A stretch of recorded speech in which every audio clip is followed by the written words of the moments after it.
Hello, career thought leaders. It's good to see you today. And we are going to be talking about interviewing and specifically how we can have better presence on video and in our interviews.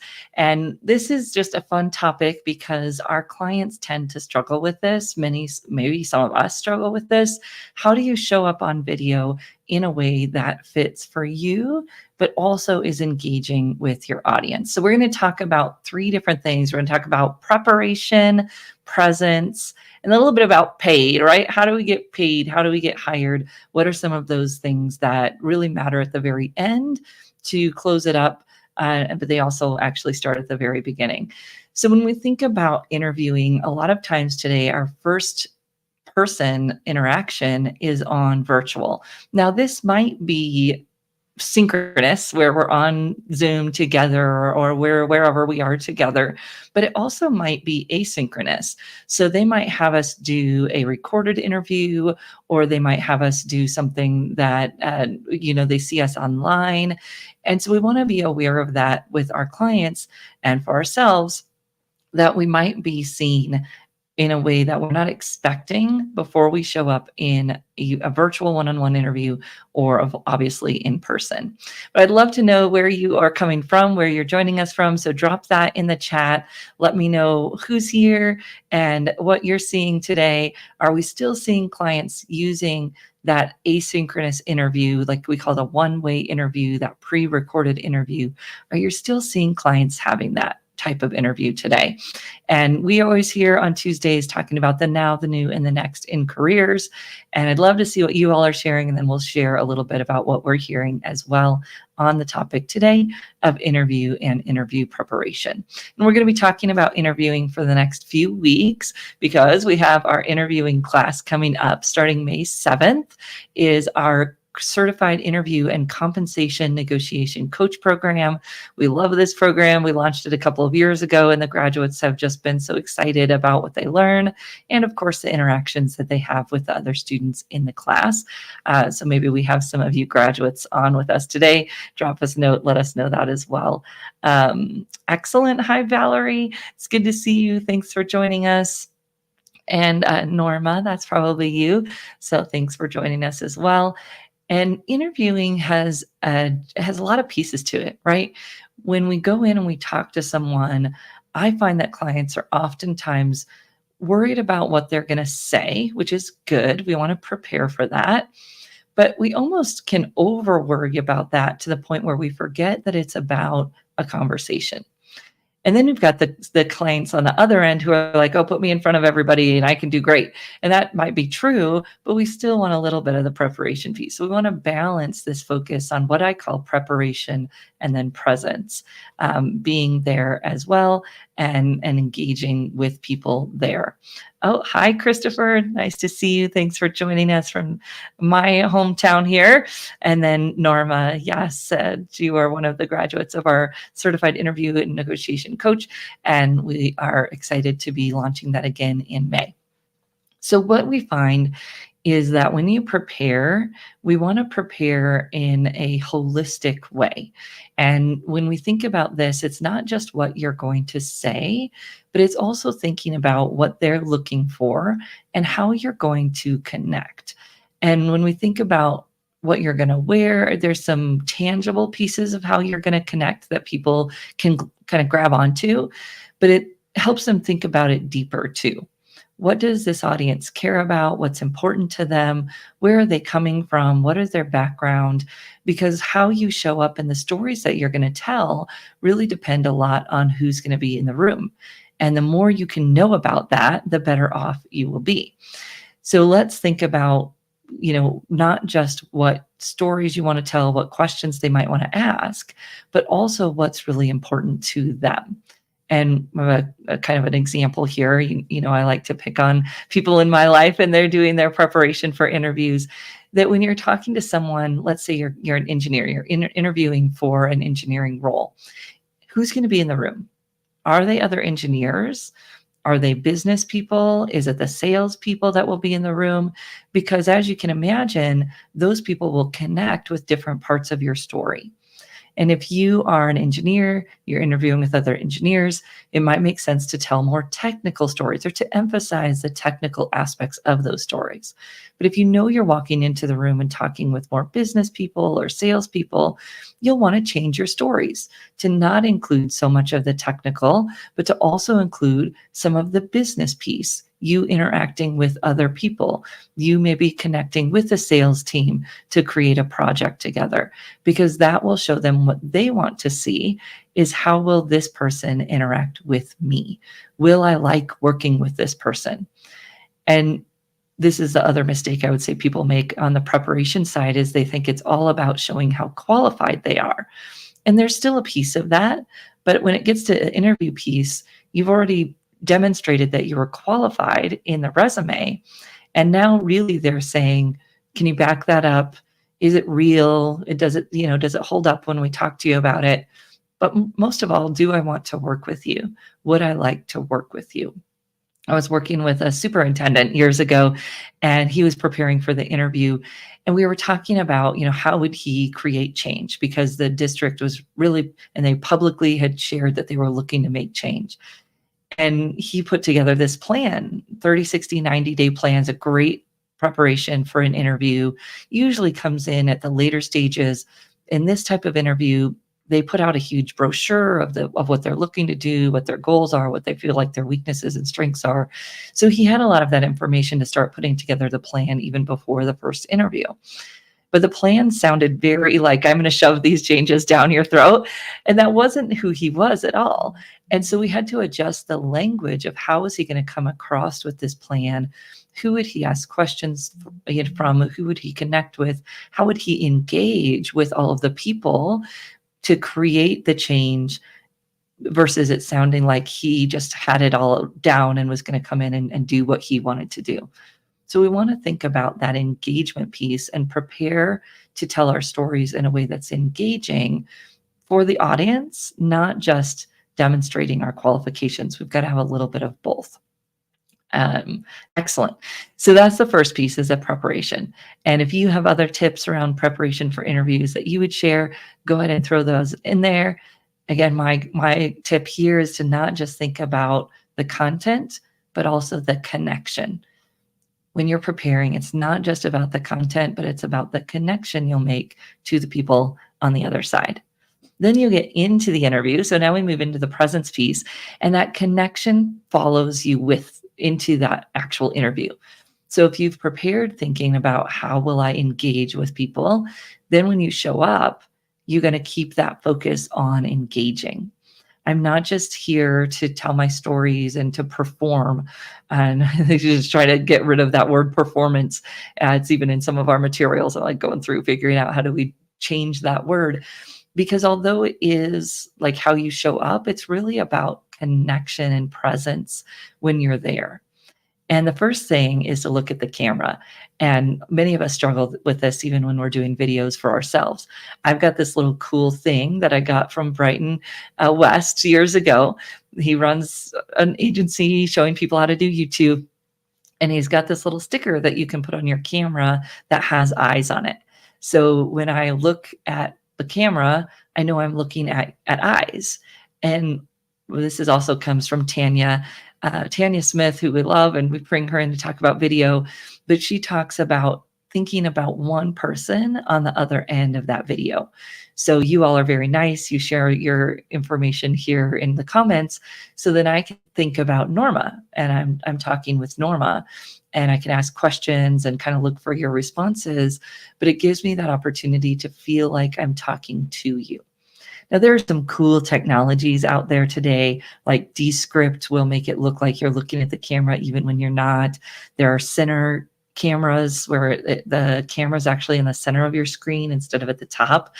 But if people don't have money to pay for those types of things, the other thing you can do is resize your Zoom window so that everybody's at the top. So I'm going to squish my window up to the top instead of having it fill the full screen.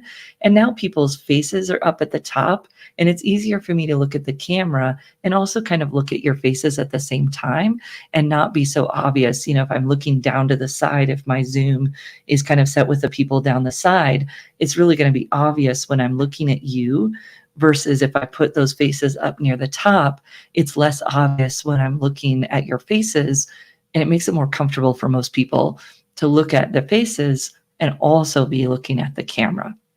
So that's a real quick tip to be present. The other thing is to, again, just think about those people on the other side. I typically sit on the kind of the front of my chair. I don't have the best posture per my father, but you try to be there and to bring as much energy as you can. We talk about some fun things in the class that come from acting training. Again, not that we're trying to perform, but there's some fun things that you can do that singers practice, doing the scales, or that actors practice, or, even the Amy Cuddy power pose, whatever it is that helps people get their energy up. If they want to play some music before the interview or meditate, everybody's got a different way that they need to get their energy centered before they show up. You don't necessarily want them hyped and too energetic. You really want people centered. Meditation might take some people too low if they already have a lower energy. So maybe they are that person that needs to go for a walk or do something to get their energy up. But we want to figure out how we can do that. Some people might want to stand. That is going to depend on the length of the interview for me. I can't really stand still for more than 30 minutes. I would like to be moving or doing something. So I'm going to wiggle too much if I'm trying to stand up for a long interview. You have to help your clients figure out what's going to work for them to really be present. And there's some physical things to that I've been talking about. And then there's that mindset piece of, I am here to engage with you. I'm here to have a conversation with you. I'm here to learn about you and to show up with that curiosity. And that's the place that I want to come from in the interview, not too much that performance piece or feeling like I've got to, prove myself. So watch out for those pieces. We don't want to prove or perform. We want to be present and just thinking about it that way. How do I show up so that I'm really engaging with the people on the other end? What else do you all do that helps your clients show up with that presence, to really be in the moment and to be focused on the relationship with the people that they're talking to, whether they're in person or virtually, versus that performance and that performance anxiety that can come along with it? So that's the second piece, is just being focused on that presence when you're there. And when you do the preparation piece, the presence is easier because you're not as worried about what I'm going to say. You've done that ahead of time. The other piece when you're present is that you're okay with silence. So I stammer sometimes, that's okay. But when you get more comfortable with silence, then you can take that moment to think before you answer. And it comes across well when you do it with energy and you're really there in the moment and being there with the person on the other end. Okay, so the last one is getting paid. Here's a few things that excellent. I found some things. Hey, Gary, connection versus performance. Love that. And remind interviewer that the interviewees, that the interviewers want them to succeed. There might be some people that don't. That's not very many, and we can't do anything about them, right? But the people on the other end really want to engage with you too. I love that. Visualize the amazing results. Visualize yourself succeeding. Yeah, that can be also a great way as part of the preparation to show up with that success mindset. I love that. So in the paid piece, the last thing I would say is that we want to help our clients prepare to verbalize their excitement. And this is particularly important on video because not everyone is going to be able to come across with energy, with excitement. So let's practice saying it. I'm really excited about this job. I'd love to work with you, your team. I'm really interested in learning more. Whatever fits authentically for your client, but I want them to practice saying that so that at the end of the interview, when they say, do you have any questions? I can say, yes, I'm so excited to learn more, or thank you for this opportunity. I'm very interested in learning more about this or coming on to the team. Some of that will depend on which interview you're having. If you're having a first interview, interested in learning more, excited about the opportunity, some of those might make sense. You want to use a word that works for you, but you want to use a word that has that emotion to it as much as it fits for the candidate. Love, excitement, passion, interest, those emotional words, one, they help us connect with that person, even if we're not able to kind of emotionally with our face, which I understand there's a lot of, neurodivergent people that just, we don't do some of these things well. And I would say that I like video can in some ways equalize that, because although I may not be as good at eye contact in person, I can do it with video. And so if I'm someone that I don't do well with eye contact in person, I might not adjust my screen, right? I might not worry about looking at the people's faces and just really focus on looking at the camera. And now it looks like I'm doing eye contact, even though I'm really not. And then the other thing is that anybody can practice saying a phrase that feels good to them, that has some kind of emotional excitement word in it, that I can say, yes, I'm interested, I'm excited, I'm looking forward to it, whatever the phrase is. But when you say that word, you automatically bring a little bit of energy with it. And you tell that other person on the other side, yes, I am interested, even if perhaps my effect isn't able to come through over video. When we're practicing for interviews and those types of things, I also look for stories that naturally help people bring some energy or bring some emotion. But then I want them to have a phrase or a word that they're comfortable saying, especially towards the end and maybe also at the beginning, that just gets that energy in there with the language, regardless of what's going on with my body language. And the word also helps with the body language. So practice that. At the beginning, they say, tell me about yourself. Thank you for the opportunity. I'm really excited to be here. And then at the end, do you have any questions for us? Yes, thank you for this opportunity. Again, I just loved learning more about what the organization is doing. And I can practice those phrases and be ready with that so that I remember to say it, especially if we're introverted, if we're nervous. I want to be ready to use some of those emotional words to bring that into the conversation. Then I've got to close. Depending on the level of the interview, I want to make sure that I'm closing, I'm stating my interest, I'm asking about the next steps, I'm asking about who I should follow up with, and I'm asking about the timing. I should never walk away from an interview wondering when to follow up or who to follow up with. Ask those in the interview. I have like 3 questions I have every candidate write down. When can I expect to hear, or what's the next part in the process? Who should I follow up with? And what's the best way for me to follow up with them if I haven't heard by a certain date? And they're going to that's going to be interactive, right? So you'll say, what's the next step look like? They'll say, oh, our team's meeting next Wednesday. Oh, I look forward to hearing from you. Who should I follow up with if I haven't heard by next Wednesday? I write it down. Now I've got it and I can move forward. Then, of course, you're going to send your thank you notes and you get to make sure you've got the information for that. But this is a very clear ending where you get the information for when and who to follow up with, so that you're not wondering if you should do that. If you haven't heard in a week, you should know when to follow up and who to follow up with. And you ask those quick questions at the end. That's the closing piece. And what I find is a lot of times we want to talk about compensation negotiation or salary negotiation, but that only happens if you've done your job in the interview. Obviously, you have to get the offer and they have to be really excited about you. That only happens if you connect in the interview, not necessarily if you perform. Again, remember, they've already decided you're qualified, but if they connect with you, they want to work with you, they're excited about bringing you on, which I agree with Jackie. They want to do that. They want to find someone they're excited about.